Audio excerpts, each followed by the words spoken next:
Сәлем балалар, сіздермен бірге дүниетану екінші сынып номер 2 сабақ. Сабақтың тақырыбы қамқорлық деп аталады.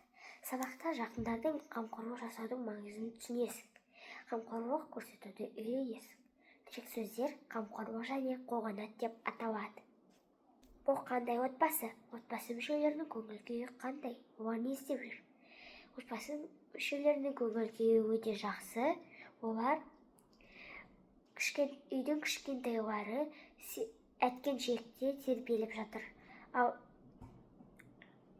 үйдің ең кішкентай бұл баласы, мамасы оны еркелетіп отыр.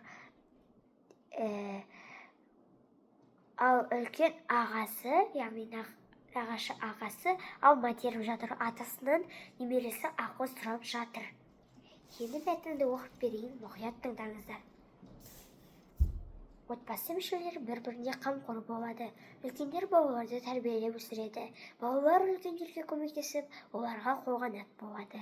Ата-анасы ақыл айтып, баласын болашақ өмірге дайындайды. Үй шаруасына көмектескен бала көп нәрсені үйренеді.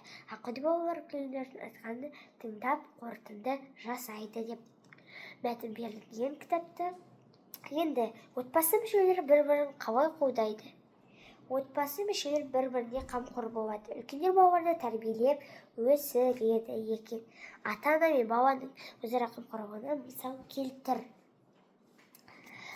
Балалардың әрекетін сипапта. Олардың қай әрекеті қамқорлыққа жатады? Осы әрекеттердің қайсысы қолынан келеді? Балалар, енді суретті сіздерге көрсетемін. 1, 2, 3. Балалар, осы 3 сурет көрсетілген. Мына жерде міне бұл қамқорлық, екіншіде қамқорлық, үшіншіде қамқорлық. Бұл істерді өздеріңіз қайсысын істей алатындарын белгілейсіз. Ал балалар, жаңағы сіздерге айтқан тапсырманы өзім түсіндірдім. Енді өздеріңіздің таңдауларыңыз 3 суреттің ішінен біреуін таңдап аласыздар. Енді сен білесің бе? Әлем бойынша жыл сайын 13 қарашада дүниежүзілік мейірімділік күні аталып өтіледі екен. Сендер білесіңдер ме балалар, білмейсіңдер ме? Менің ойымша сіздер білмейсіздер. Себебі бұны сіздер тойлап көрген жоқсыздар. Енді балалар, суреттен не байқадың? Отбасы мүшелері бір-біріне қандай қамқорлық жасайды? Енді суретті шығарайын. 1, 2, 3. Балалар, бізге сурет шықты. Қамқорлық ба? Осының барлығы қамқорлыққа жатады. Енді бізге тапсырма, сөйлемдерді толықтырып айт. Жанашырым, қамқоршым, ол менің анам. Мені үй шаруасына жұмсайтын, ол менің анам. Мені еркелетіп ойнататын, ол менің атам мен әжем. Ал маған ақыл айтып ертегі оқитын әжем. Қамқор бала боламын, атамның көмекшісімін, әжеме қолғанатпын тақырыптарының бірін тыңдап, фотоколлаж дайында.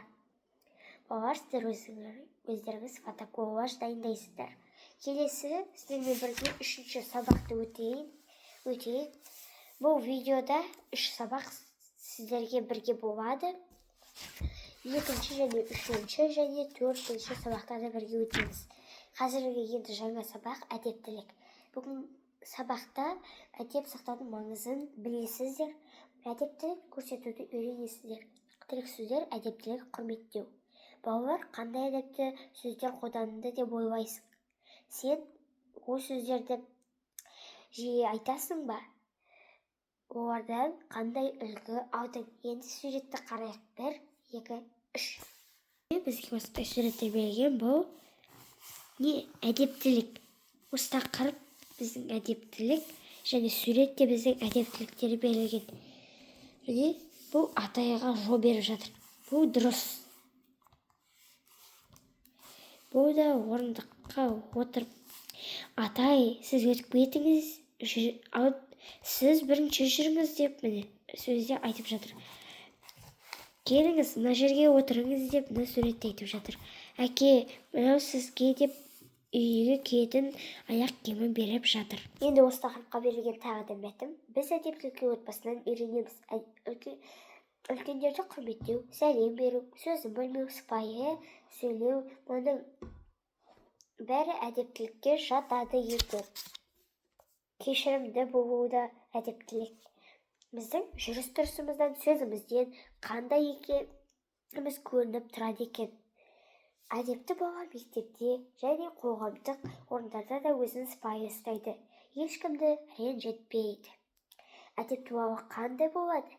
Әдепті бала өзін сыпайы орындарда немесе мектептерде өзін сыпайы ұстайды. Бүгін кімдермен кездестің? Балалар, сіздер өздеріңіз оған жауап бересіздер. Қандай әдепті әрекеттерді байқадың? Ол менен бірінші және екінші, үшінші атайға көмектесу, жол беру, яғни екінші орындық пен құрмет көрсету, сыйлау, үлкенді үшінші тоже бұл бізде сыйлау. 4 қай жақта деп ойлайсың? Неліктен әдептіліктің қандай белгісін байқадың? Сенің отбасың дастархан басында қалай отырады? Енді суретке кеттік. Осындай сурет көрсетілген, енді мәтінді оқиық. Менің әкем жақсы адам.